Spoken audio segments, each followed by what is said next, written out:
مفتی طارق مسعود کے بیانات کے لیے مفتی صاحب کے آفیشیل چینل مفتی طارق مسعود سپیچز کو سبسکرائب کریں۔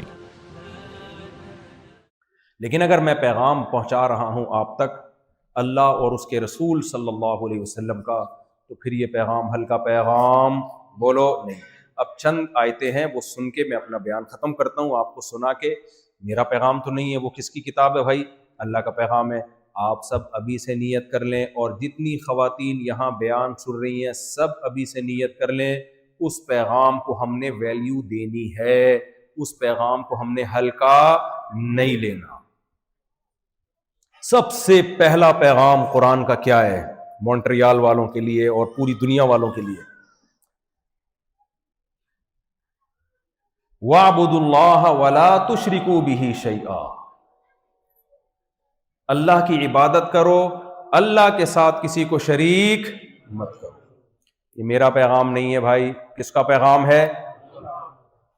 ان الشرک لظلم عظیم، شرک چھوٹا ظلم نہیں ہے، بہت بڑا ظلم ہے، بہت بڑا جرم ہے۔ ہم نے پکارنا صرف اور صرف کس کو ہے؟ ایک اللہ، نہ کوئی اس کے سوا پکار کے لائق، نہ کوئی پیغمبر، نہ کوئی فرشتہ، نہ کوئی بزرگ، نہ کوئی ولی اللہ۔ یا ایھا الناس انتم الفقراء الی اللہ واللہ هو الغنی الحمید، اے لوگو تم سب کے سب اللہ کے در کے بھکاری ہو، فقیر ہو۔ کتنے بڑے بڑے لوگ دنیا میں پائے جاتے ہیں اور کروڑ پتی، ارب پتی، اللہ سب کو کیا کہہ رہا ہے؟ فقیر۔ کسی مالدار آدمی کو آپ بول دو فقیر کہیں کے، غصہ آئے گا نا اس کو؟ اللہ ہم سب کو کہہ رہا ہے تم سب کیا ہو؟ کیونکہ جتنی بھی دولت ہو 2 منٹ لگتے ہیں اللہ تعالیٰ کی نظر ہٹی اور آدمی 2 ٹکے کا نہیں رہتا، 2 ٹکے کا نہیں رہتا آدمی۔ کووڈ میں دیکھ لو نا، ایک لہر چلی ہے، بڑے بڑوں کو پچھاڑ دیا، اس میں گئے، قبریں بھر گئی، قبرستان بھر گئے۔ تو ہم سب کس کے فقیر ہیں؟ کبھی کوئی پریشانی ہو پکارنا کس کو ہے؟ اللہ کا۔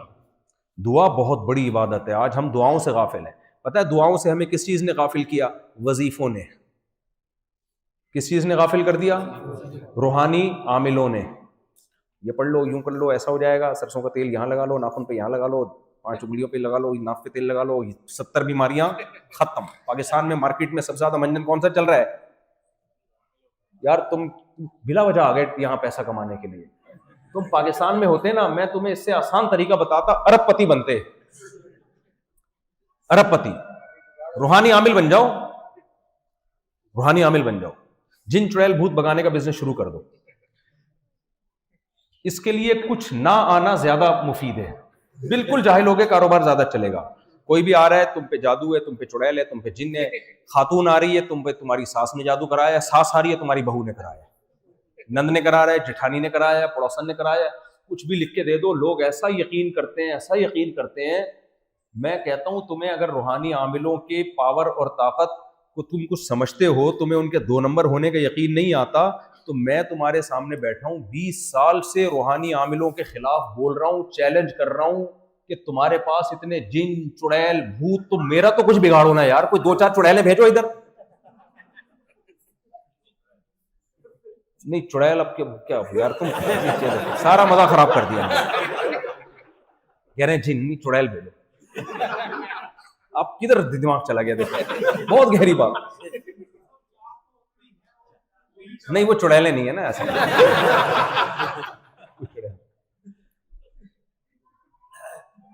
تو دعاؤں سے غافل ہو گئے ہیں ہم لوگ، دعاؤں سے غافل ہو گئے۔ مانگنا سیکھو اللہ تعالیٰ سے۔ اللہ کو سب سے زیادہ پسند کیا ہے؟ اللہ سے۔ جب کوئی مشکل ہو اللہ سے مانگو۔ لوگ کہتے ہیں مانگتے ہیں ملتا تو کچھ بھی نہیں ہے۔ او بھائی صاحب، اگر اللہ ایسے دینا شروع کر دے، ادھر مانگا ادھر مارکیٹ میں چیز آ گئی، تو پھر تو ایمان بالغیب تھوڑی رہے گا۔ اللہ سے مانگنے کا مطلب پتہ ہے کیا ہے؟ اپنا کیس فائل کر دیا اللہ کے دفتر میں، بس تسلی ہو گئی۔ جو توکل کرنے والے ہیں ان کو تسلی ہو گئی، اب ہماری مراد پوری ہو تو بھی ٹھیک، پوری نہ ہو تو بھی ٹھیک۔ یہ مطلوب ہے۔ یعقوب علیہ السلام کا بیٹا جب گم ہوا تو کیا انہوں نے اللہ سے دعائیں نہیں مانگی ہوں گی کہ اللہ واپس بھیج دے میرے بچے کو، یوسف کو واپس مانگی نہیں ہوں گی؟ ساری زندگی مانگتے رہے، روتے رہے، تو نتیجے میں کیا ہوا؟ دوسرا بیٹا بھی گیا۔ اب یعقوب علیہ السلام نے کیا دعائیں مانگنا چھوڑ دی ہے بھائی اب ہمارا کام ہے مانگنا، مانگتے رہے، دونوں کو اللہ نے ملایا بادشاہ بنا کے، چاہے دنیا میں پوری ہو آخرت میں پوری ہو۔ جب ہمیں کہہ دیا ہم بھکاری ہیں تو بھکاری کا کام کیا ہوتا ہے؟ مانگنا۔ کبھی آپ نے کسی بھکاری کو دیکھا ادھر مانگا نہیں ملا تو اس نے مانگنا چھوڑ دیا، اس نے کہا اب میں جاب کروں گا، بزنس کروں گا، لوگ تو دے ہی رہے۔ کبھی ایسا بھکاری بڑے ڈھیٹ ہوتے ہیں، کتنا ان کو ذلیل کر دو، ان کو رسوا کر دو، وہ مانگیں گے۔ چاہے قرضہ مانگنا ہو IMF، استغفر اللہ، یعنی وہ کہیں اور چلا گیا، میرا دماغ کہیں اور چلا جاتا ہے، تو وہ اس کا کام کیا ہے؟ بھکاری کا کام ہے مانگنا۔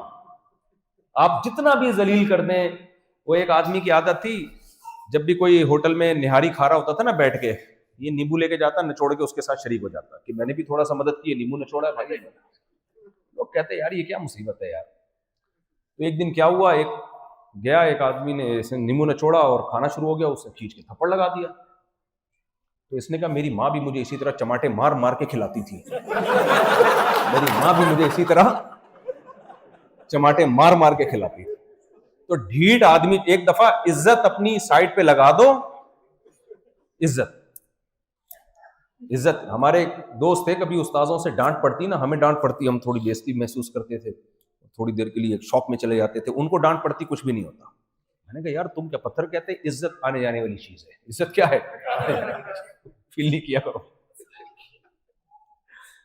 تو بھکاری کو تبھی تو حدیث میں اتنا منع کیا بھیک مانگنے سے، چہرے پہ گوشت نہیں ہوگا۔ نبی صلی اللہ علیہ وسلم کی صحیح حدیث ہے، بھکاری کے چہرے پہ قیامت کے دن گوشت نہیں ہوگا، کیونکہ گوشت سے انسان کے چہرے پہ رونق آتی ہے۔ گوشت ختم ہو جائے تو وہ ایک ڈھانچہ ہے، تو اس نے اپنے چہرے کو مخلوق کے سامنے ذلیل کیا، اللہ اس کے چہرے سے قیامت کے دن گوشت نوچ لے گا۔ تو میرے بھائی، مخلوق کے سامنے بھیک مانگنا ذلت ہے، اللہ کے سامنے بھیک مانگنا عزت ہے۔ ہم تو ہیں ہی اللہ کے محتاج ہیں بھائی، سر کے بال سے لے کے پاؤں کے ناخن تک کس کے محتاج ہیں؟ تو ہماری دعا قبول ہو پھر بھی مانگنا ہے، قبول نہیں ہو پھر بھی مانگنا۔ ہمارے نبی صلی اللہ علیہ وسلم نے بتا دیا ہمیں کہ اللہ کے نبی صلی اللہ علیہ وسلم نے فرمایا اللہ بندے کی دعا قبول کرتا رہتا ہے اس وقت تک جب تک بندہ یہ نہیں کہہ دیتا کہ ایک دن بندہ تھک کے کہتا ہے میں تو مانگ رہا ہوں قبول تو ہو نہیں رہی، اس دن اللہ قبول کرنا چھوڑ دیتا ہے۔ تو جو ہمیں لگ رہا ہوتا ہے نا قبول نہیں ہو رہی، وہ لگ رہا ہوتا ہے، حقیقت میں ہو رہی ہوتی ہیں، وہ اللہ کی مرضی ہے کیسے قبول کرتا ہے وہ۔ تو اس لیے بھائی ان روحانی خواتین سے خاص طور پہ کہتا ہوں، خواتین بہت پڑتی ہیں ان عاملوں کے چکر میں۔ مجھے نہیں پتا مونٹریال کا بڑا روحانی ڈرامے باز کون چل رہا ہے یہاں پر اس وقت مارکیٹ میں، تو ہوں گے ہر جگہ ہوتے ہیں یہ، تو تم پہ جن ہے، تم پہ چڑیل ہے، تم پہ یوں ہے، تم پہ فلانا ہے، یہ مذہبی لوگوں کے منجانے ہی ہے۔ میں جاپان گیا، وہاں میں نے کہا جن بھوت ہوتے ہیں، انہوں نے کہا ان کے جو عبادت گاہیں ہیں نا وہاں ہوتے ہیں، لیب میں ان کے کوئی جن نہیں ہوتا، کوئی بھوت نہیں ہوتا، یونیورسٹی میں کوئی چڑیل، کوئی جن، کوئی بھوت نہیں، مندروں میں جن بھی ہوں گے، بھوت بھی ہوں گے، چڑیلیں بھی ہوں گی، جہاں بھی روحانی سینٹر کھلے ہوئے نا مذہب اس چیز کا نام تھوڑی ہے، مذہب تو اس کا نام ہے جو میں ابھی آپ کے سامنے پیش کر رہا ہوں۔ وہ کیا ہے؟ سب سے پہلا حکم مذہب کا کیا ہے؟ وَاعْبُدُوا اللَّهَ وَلَا تُشْرِكُوا بِهِ شَيْئًا۔ ہم نے عبادت صرف اور صرف کس کی کرنی ہے؟ ایک اللہ کی کرنی ہے۔ ایاک نعبد کا مطلب یہ نہیں کہ ہم تیری عبادت کرتے ہیں، ہم تیری ہی عبادت کرتے ہیں۔ وَإِيَّاكَ نَسْتَعِينُ، مدد صرف اور صرف تو کس سے مانگتے ہیں؟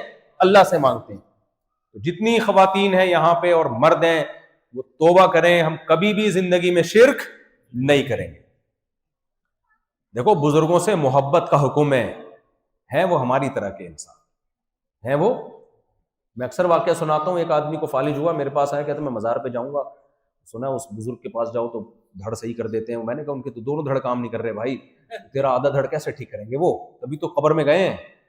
تو دوسرا کام جو اللہ نے ہمارے ذمے لگایا ہے نا، اللہ کے حق میں سب سے بڑا حق ہے توحید، اور دوسرا حق ہے توحید تو عقیدے کا نام ہے نا، عقیدہ، اور پریکٹیکلی جو اللہ کے حق میں سب سے بڑا حق ہے وہ ہے نماز۔ جہاں قرآن نے ایمان والوں کی صفات بیان کی، سب سے پہلے نماز قائم کرتے ہیں، بھائی یہ میں نہیں کہہ رہا، یہ اللہ کہہ رہا ہے، وہ اتنا بار بار کہہ رہا ہے نماز نماز نماز، ہم اس کو ویلیو نہیں دے رہے. اور اس کے لیے اللہ نے 5 ٹائم مؤذن سے اعلان بھی کروایا، حی علی الصلاۃ حی علی الفلاح، آ جاؤ آ جاؤ آ جاؤ. اور میں اور آپ اس دعوت کو بالکل اگنور کر رہے ہیں، کوئی ویلیو نہیں دے رہے ہیں. کوئی بات نہیں، فرعون بھی بڑا خوش تھا موسیٰ علیہ السلام کی دعوت کو ٹھکرا کے کہ نہ کوئی مجھ پہ عذاب آ رہا ہے نہ کوئی پریشانی آ رہی ہے، میری حکومت تو اسی طرح اسٹیبل ہے اور سب کچھ فٹ فاٹ. فرعون کو پتا نہیں تھا یہ اللہ کی طرف سے ڈھیل ہے، ایک ہی دفعہ اللہ تعالیٰ پکڑے گا. بھائی اللہ نے مؤذن کے ذمے لگا دیا بار بار 5 ٹائم یاد دلانا ہے. گھسیٹ کے کسی کو نہیں لانا مسجد میں، گھسیٹ کے کسی کو نہیں لانا، یاد دہانی کرانی ہے. پھر میں جانوں ذرنی ومن خلقت وحیدا، جس کو میں نے پیدا کیا میں جانوں اور وہ جانے. قیامت میں اپنے سامنے کھڑا کر کے اس سے میں حساب و کتاب لوں گا. نبی نے فرمایا کہ اللہ کے سامنے ہر شخص نے ایسے کھڑے ہونا ہے کہ لیس بینہ و بین اللہ ترجمان، کوئی تیسرا شخص ترجمانی کرنے والا نہیں ہوگا اللہ اور مخلوق کے درمیان. جتنی خواتین جتنے مرد یہاں بیٹھے ہیں، آج سے پکا عزم کریں ہم نے کسی قیمت پہ نماز کو ضائع بولو نہیں کرنا. اور دیکھو نماز کا پتہ چلتا ہے سفر میں اور بیماری میں کہ آپ نمازی ہیں یا نہیں. بڑے آرام سے میں جہاز میں دیکھتا ہوں لوگ نمازیں چھوڑ رہے ہیں، کوئی پتہ ہی نہیں کہ نماز کو کوئی فکر کر لیں کہ جب فلائٹ ہماری کہاں ہوگی تو کس وقت قبلہ کہاں ہوگا، کوئی ٹائم کہاں ہوگا. کچھ کوئی ایپس آتی ہیں ایسی وہ ڈاؤن لوڈ کریں، نہ کوئی فکر نہیں. اگر نماز چھوڑنے کی کوئی گنجائش ہوتی نا اسلام میں، میدان جنگ میں اللہ کہہ دیتا چھوڑ دو. اللہ نے میدان جنگ میں حکم دیا کہ کھڑے ہو کے نہیں پڑھ سکتے، گھوڑے پہ سوار ہو کے پڑھو، پیدل پڑھو. اے اللہ اتنی ٹینشن کیوں دے رہا ہے، بعد میں پڑھ لیں گے نا. اللہ نے کہا نا نا نا، ان الصلاۃ کانت علی المؤمنین کتابا موقوتا، نماز مومنین پر مقررہ اوقات میں فرض ہے. اللہ کی مرضی کے وقت میں پڑھنی پڑے گی، اپنی مرضی کے ٹائم پہ نہیں ہوتی. میری مرضی کا ٹائم ہے جب آفس سے فارغ ہو کر سب کاموں سے فارغ ہو کر میں گھر پہ آؤں گا تو پھر نماز پڑھ لوں گا، یہ میری مرضی کا ٹائم ہے. اس کو پشتو میں کہتے ہیں اخپل ٹائم. یہ کون سا ٹائم ہے؟ اخپل ٹائم. حج بھی ہمارا اخپل ٹائم کے مطابق ہو رہا ہے. بھائی آپ کے پاس جب اتنا پیسہ آ گیا کہ حج کی درخواستیں جانا شروع تھی، اس وقت آپ کے پاس اتنا اماؤنٹ تھا کہ آپ نارمل طریقے سے حج کر کے آ سکتے تھے اور گھر والوں کا بھی خرچہ پانی دے کے جا سکتے تھے، تو اس وقت آپ پہ حج فرض ہو گیا. ہم کیا کر رہے ہوتے ہیں کہ جب سارے کاموں سے فارغ ہو جاؤں گا، طبیعت سے میں بوڑھا ہو جاؤں گا، ریٹائر ہو جاؤں گا، کرنے دھرنے کا کوئی کام نہیں رہے گا، تو پھر کیا کروں گا میں جا کے حج. تو یہ ٹائم اللہ کا بتایا ہوا ٹائم نہیں، یہ ہمارا بولو اخپل ٹائم. اللہ کے ٹائم پہ تو بہت کم لوگ حج کر رہے ہیں. اخپل ٹائم پہ حج تو پھر بھی ہو جاتا ہے، کسی ٹائم پہ بھی کر لو، لیکن نماز تو قضا ہو جاتی ہے میرے بھائی. حج بھی اللہ کے بتائے ہوئے ٹائم پہ کرنا ہے، اخپل ٹائم پہ نہیں کرنا. اور نماز بھی بولو نا کیا ہو گیا بھائی، بس ختم کر رہا ہوں بیان میں، اللہ کے بتائے ہوئے ٹائم پہ نماز پڑھنی ہے تو پڑھو گے کہ نہیں پڑھو گے؟ اللہ مجھے بھی توفیق دے. یہ تو اللہ کے حقوق میں اللہ نے 2 چیزیں بیان کی.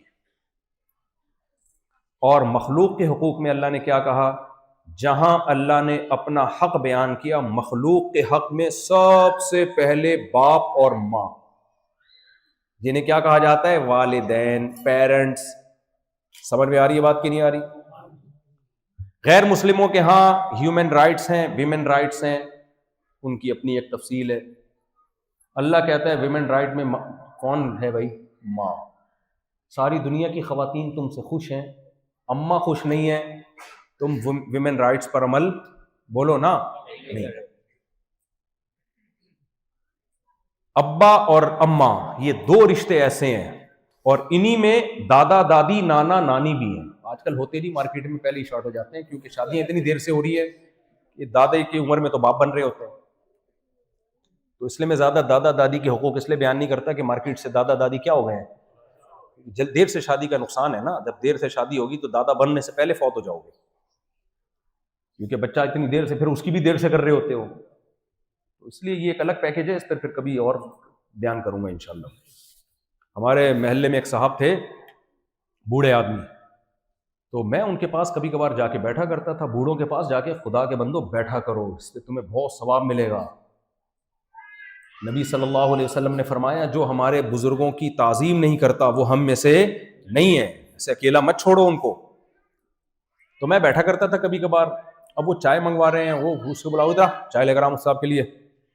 میں نے کہا یار یہ فری پھوکٹ میں پورے محلے سے مجھے چائے پلوا رہے ہیں, بدنام میں ہوں گا. سمجھ رہے ہو, اجنبی لوگ ہیں, ان کبھی اس سے چائے کا وہ کہیں گے مہمان تمہارا ہے, چائے ہم سے منگوا رہے ہو, پیسے بھی نہیں دے رہے ہوتے تھے. پھر وہ ادھر آ دودھ پتی لے کر آ, پھر اس کو کبھی بول رہے ہیں ادھر آ جوس لے کر آ, ادھر آ گنے کا رس لے کر آ. میں نے پوچھا, میں نے کہا حضرت یہ محلے والے آپ کے اتنے فرما بردار کیوں ہیں؟ کہہ رہے ہیں محلے والے نہیں ہیں, یہ سارے میری آل اولاد ہے. کچھ بیٹے بیٹیاں پوتے نواسے بہوے داماد, کہہ رہے میرے بیٹے بیٹیاں پوتے نواسے ملا کے 80 کے لگ بھگ ہیں, ٹوٹل تعداد ان کو بھی معلوم نہیں, 80 یا 80 یہ مجھے معلوم. تو کہتے میں نے شادی جلدی کی, اولاد پیدا ہوئی اور بیٹے بیٹیاں بالغ ہوتے رہے, ان کی شادی ٹائم پہ کرتا گیا. آج اتنا بڑا خاندان ہے کہ خدمت کا نمبر نہیں آتا. آج ایک بچے سے منگوایا ہے نا تو 1 مہینے بعد اس کا نمبر آئے گا دودھ پتی کا.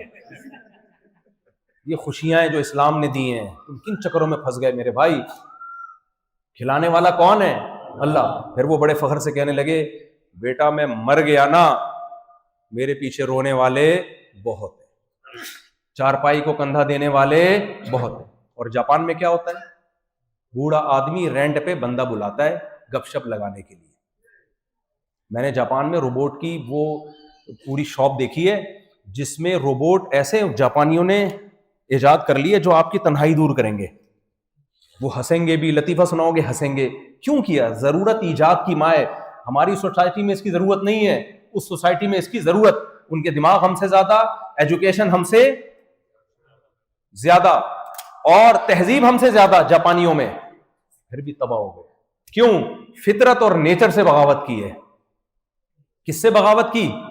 اسلام ہی تو حسن اسلام کا یہ کہ تمہیں نیچر سکھاتا ہے, فطرت پہ لاتا ہے.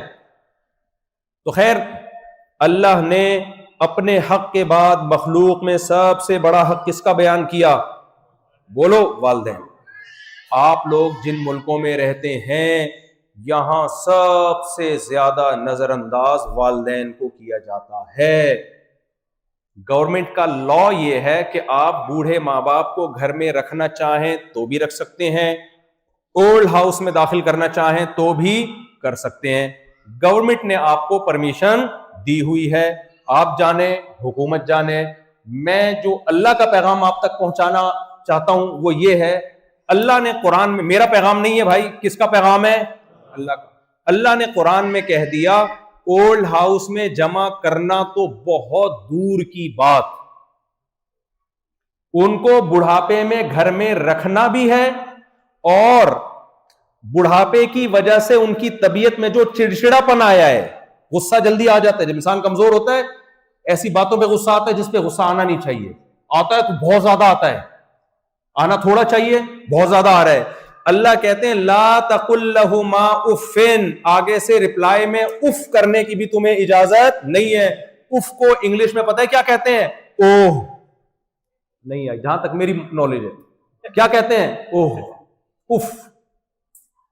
یہ کیا کہہ رہے ہو ابا, آپ کا دماغ کام نہیں کر رہا آپ کا, کیسی باتیں کر رہے ہو, ہر وقت ٹینشن دے رہے ہو, آپ کو میں اولڈ ہاؤس میں جمع کرا رہا ہوں نا. اللہ کہتے ہیں اف کرنے کی اجازت, جو خدا کو مانے گا نا وہ کہے گا کتنی کڑوی کسیلی باپ کی اور ماں کی ہو برداشت کرنی ہے, کیونکہ اگر میں نے برداشت نہیں کیا, خدا کی قسم یہ باپ یا ماں کی نافرمانی نہیں ہے, باپ سزا نہیں دے گا. بہت سے ملکوں میں کلچر ہے ماں اور باپ کی خدمت کا, اگر آپ نہ کریں تو ماں باپ ناراض ہوتے ہیں, وہ سزا دیتے ہیں, سوسائٹی بائیکاٹ کرتی ہے. نہ کلچر نہیں, کس کا حکم ہے؟ اللہ کا. سزا کون دے گا اس پہ؟ اللہ دے گا سزا. تو اللہ کہتے ہیں اف بھی نہیں کرنا, ولا تنہرہما, جھڑکنا نہیں ہے. جھڑکنا کسے کہتے ہیں؟ ہٹو, ہر وقت نصیحت کرتے ہو. کوئی ایسا جملہ زبان سے جو کسی رسپیکٹ والے آدمی کے لیے آپ یوز, جو اپنے باس کے لیے یوز نہیں کر سکتے. آپ کو پتا ہے میں نے یوز کیا, باس جاب سے نکال دے گا. کبھی آپ نے دیکھا ایئر ہوسٹس نے جھڑکا ہو کسی کو؟ کیا ہو گیا بھائی, ایئر ہوسٹس سے آپ نے منگوایا چائے مل جائے گی, ہٹو, گھر میں چائے نہیں ملتی. کبھی دیکھا آپ نے ایئر ہوسٹس کا ایئر ہوسٹس کو تو دیکھا ہوگا آپ نے, اتنے بھی گھننے نہیں ہیں. کبھی اس کا یہ اسٹائل دیکھا آپ نے, ہٹو.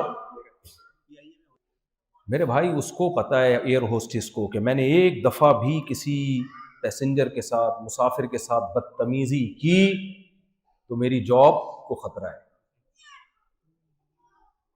تو آپ کو ایک دفعہ بھی ماں باپ کے ساتھ بدتمیزی کی اجازت, بولو, اگر کبھی ہو جائے تو قرآن نے مایوس نہیں کیا. ان تکونوا صالحین فانہ کان للاوابین غفورا. اللہ کہتے ہیں نیک بننے کی کوشش کرو, غلطی ہو جائے تو اللہ توبہ کرنے والوں کو معاف کرتا ہے. یہ اس لیے اللہ نے کہا کہ اللہ کو پتا تھا کہ یہ پرانے پاپی ہیں, بد اخلاق ہیں, بد تہذیب ہیں, ہر ایک سے اسٹائل سے بات کریں گے. جہاں ابا اماں کی باری آئے گی تو جوانی میں ان کو نچوڑ لیا, اب وہ کسی کام کے رہے نہیں ہیں, تو وہاں بد اخلاقی کریں گے. تو اس لیے اللہ نے مایوس نہیں کیا, کہا کہ اگر کبھی ہو جائے تو توبہ کا دروازہ, بولو, کھلا ہوا. میرے بھائی یہ اسلام کا حکم ہے, یہ آپشنل نہیں ہے. میرے اور آپ کے لیے سب سے زیادہ اہم رشتہ کون سا ہے؟ ماں اور باپ کا رشتہ ہے. تو اگر آپ نے ماں اور باپ کے ساتھ برا کیا, بڑھاپے میں ان کو تنہا چھوڑا آپ نے, نبی نے تو یہاں تک فرمایا جس کو بوڑھے ماں باپ ملے اور خدمت کر کے جنت کو اپنے اوپر اس نے واجب نہیں کیا, اس پر اللہ کی لعنت. کہ بہترین آپشن تھا جنت کمانے کا, وہ اس نے ضائع کر دیا. میں سمجھا پا رہا ہوں کہ نہیں, ڈرا تو نہیں رہا آپ کو, گھبرا تو نہیں گئے, ٹینشن میں تو نہیں آ گئے یار یہ تو ہم سب کو جہنم میں ڈال کے جا رہے ہیں مفتی صاحب؟ نہیں بھائی, کوئی مسئلہ, رکھ لو ماں باپ. اس کا فائدہ کیا ہوگا؟ جب آپ کی اولاد دیکھے گی آپ اپنے ماں باپ کی اتنی کیئر کر رہے ہو تو وہ بھی کریں گے. آپ کو بڑھاپے میں روبوٹ کا سہارا لینے کی ضرورت. دیکھو محلوں میں کیا ہوتا ہے, سارے بوڑھے بیچارے اکیلے ایک تھڑے پہ آگے بیٹھے ہوئے ہوتے ہیں, اپنے دکھڑے شیئر کر رہے ہوتے ہیں, سب گھروں کے ستائے ہوئے, سب اولاد نے پورا جوانی میں نچوڑ لیا, اب ریٹائر ہو گئے تو پیسے نہیں دے رہے, تو اب ان کی کوئی بھی گھر میں نہیں سنتا. نا نا نا, ابھی بھی سربراہ کون ہے؟ یہی ہے سربراہ. تو یہ دو تو اہم حکم ہیں اللہ رسول کے بتائے ہوئے.